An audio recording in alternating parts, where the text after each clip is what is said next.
The car door handle was so hot it burned her hand.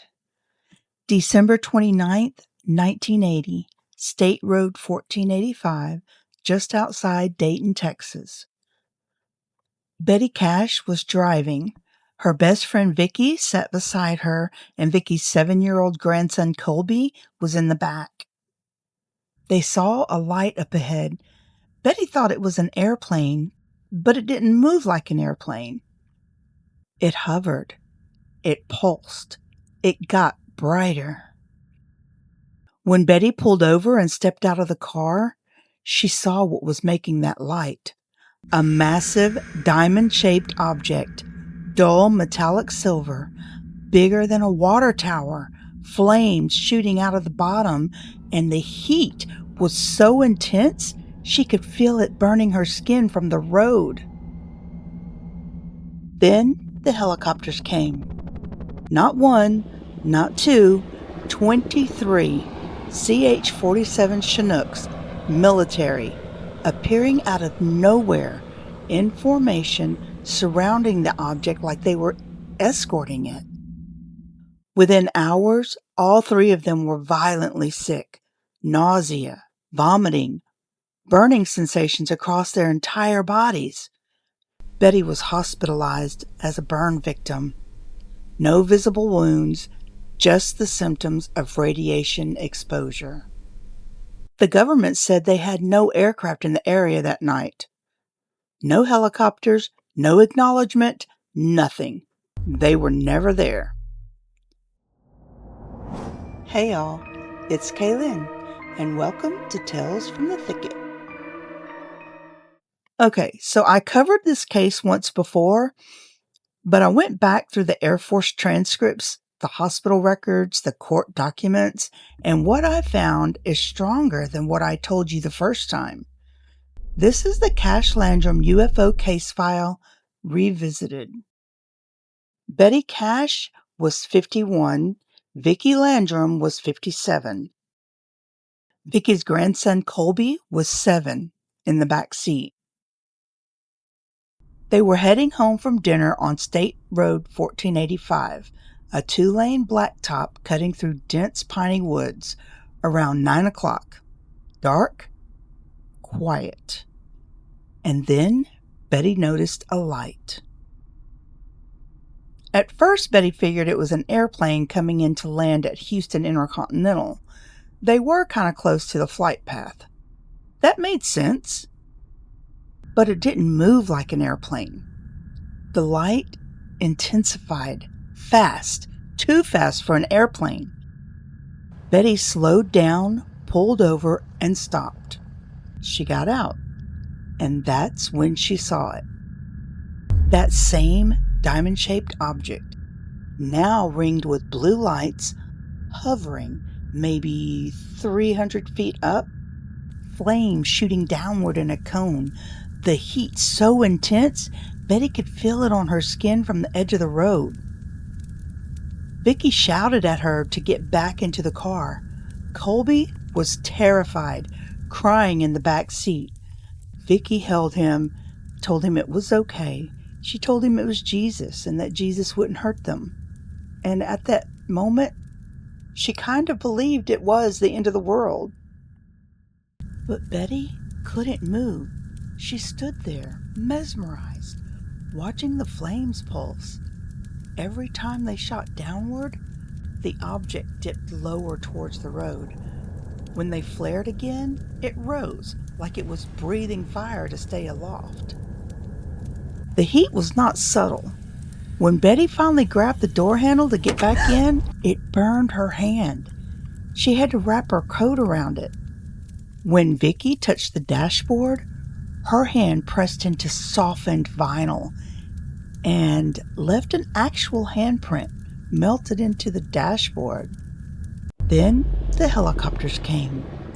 23 CH-47 Chinooks. The big military tandem rotor helicopters.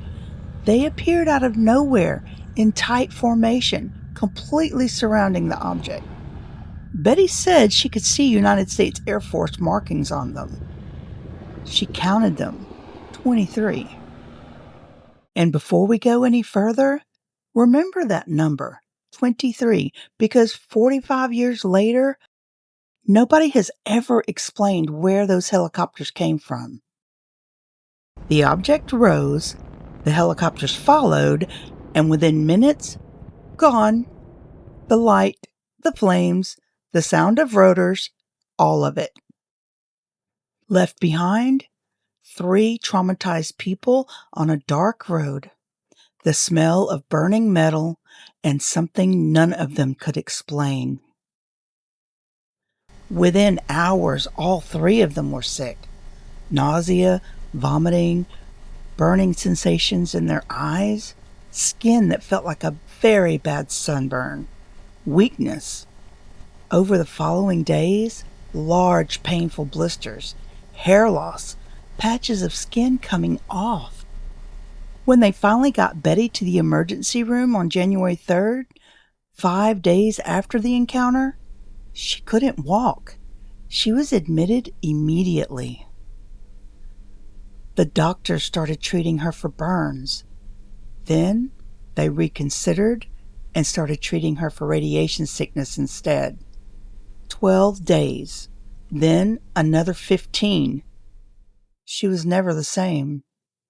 Vicky and Colby had milder symptoms, skin sores, hair loss, lingering weakness, but they carried it too. In April 1981, Vicky was diagnosed with a cataract in one eye. Betty began treatment for breast cancer in 1983. Neither condition had been present before that night. Now here's where it gets medically strange. The symptoms look like radiation exposure, but the speed of onset, hours, not days, didn't match ionizing radiation. The leading alternate theory is chemical contamination, something they inhaled from whatever that aircraft was burning. Either way, something physically hurt these people. That part is not in dispute. MUFON investigator John Schusler spent hundreds of hours on this 35-page report, radar data, witness interviews, site visit. Multiple independent witnesses, including a police officer, saw the helicopters that night.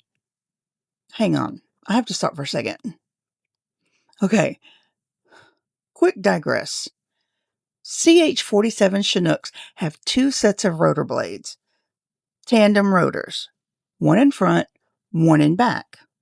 I need someone in the comments to explain to me how those blades don't just hit each other, because I looked it up and I'm still confused. Your comment will be pinned and you'll be a hero to me personally. Anyway, back to the investigation. And here's the part that doesn't get talked about enough. In August 1981, 8 months after the incident, Betty, Vicky, and Colby were interviewed at Bergstrom Air Force Base in Austin by Air Force officers on tape for hours. Wait, what? The military actually sat down with these 3 people and interviewed them on a military base, and then turned around and told the world they had no aircraft in the area that night. They weren't saying they never heard of the case. They weren't saying it didn't happen. They interviewed the witnesses on tape and then said whatever was in the sky that night wasn't theirs. Okay. They filed suit against the U.S. government in 1983. $20 million. Dismissed August 21st, 1986. The court didn't rule that the witnesses were lying. It didn't rule that the incident didn't happen. It ruled there wasn't enough evidence to prove the helicopters were U.S. government aircraft, and without that link, there was no case. Here's a footnote that reframes the whole thing, though. Attorney Peter Gersten later admitted the lawsuit was essentially a bluff, filed in the hope that the government would quietly settle, make it go away, never let it reach a courtroom. The plan was that going public would pressure them into dealing. They didn't deal. They just waited it out. So Betty and Vicky went home with their medical bills, with their scars, with their story, and no one to hold accountable. Betty Cash died on December 29th, 1998. That is exactly 18 years to the day after she stood on that dark road and watched a diamond-shaped object breathe fire over the piney woods. Vicky Landrum died in 2007. Colby, the 7-year-old in the back seat, is the only one still here. So what actually happened on State Road 1485? Theory 1. Secret military aircraft. A classified experimental craft the Air Force was testing. The Chinooks were the escort. The flames were propulsion exhaust. The government buried it because admitting a test flight injured civilians opens a door they cannot close. Theory 2.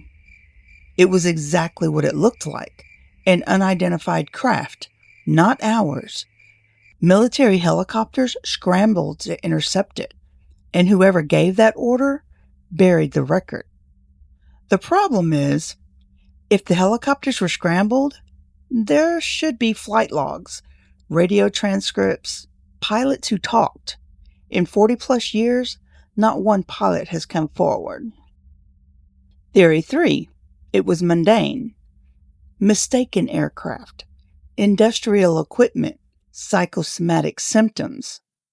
But you don't confuse an oil rig with a diamond-shaped craft hovering at treetop level, shooting flames onto the road. And you don't get a melted dashboard from anxiety. None of the explanations fit neatly, and I think that's exactly why this case has stuck around for 45 years. A viewer I'll call Teresa lives in Dayton and sent me this after the first video. I almost didn't send this because it sounds so ordinary, but last spring I was driving home from work around 11 at night when I saw a formation of helicopters heading south over FM 1485. I pulled over because there were so many of them. I counted at least 7. Then I noticed something in the middle of the formation. It wasn't a helicopter. It was dark and it didn't sound like the others. I sat there for probably 2 minutes watching them move across the sky. When I called my husband and said, "I think I just saw what Betty Cash saw," he was quiet for a second. Then he said, "Don't tell anyone." Teresa, I hear you. And I think Betty Cash would have told you to tell someone. That's the whole point. That's the thing about the Piney Woods. People see things out here, and most of them go home and don't say a word because they don't want to be the person at the dinner table who saw something in the sky. This area has history, and that history, whatever it is, might still be happening. There's no clean answer here. What I can say is that 3 people were physically harmed on a dark road in Texas. A handprint melted into a dashboard. Hair fell out and skin blistered. And the government said, "No comment," after interviewing those same 3 people on a military base. So yeah, not exactly comforting. If you're from Southeast Texas and you've seen something you can't explain, lights in the sky, helicopters in formation, something that just didn't sit right, leave me a comment. I read every single one. And if you're the person who finally explains tandem rotor helicopters to me, you are getting pinned and I will sing your praises for the remainder of this channel's existence. And as always, Ashroot was hiding somewhere in this episode. First one to spot him gets a shout out in the next one. Like and subscribe. It helps more than you know. Until next time, keep your lanterns lit and your eyes on the skies.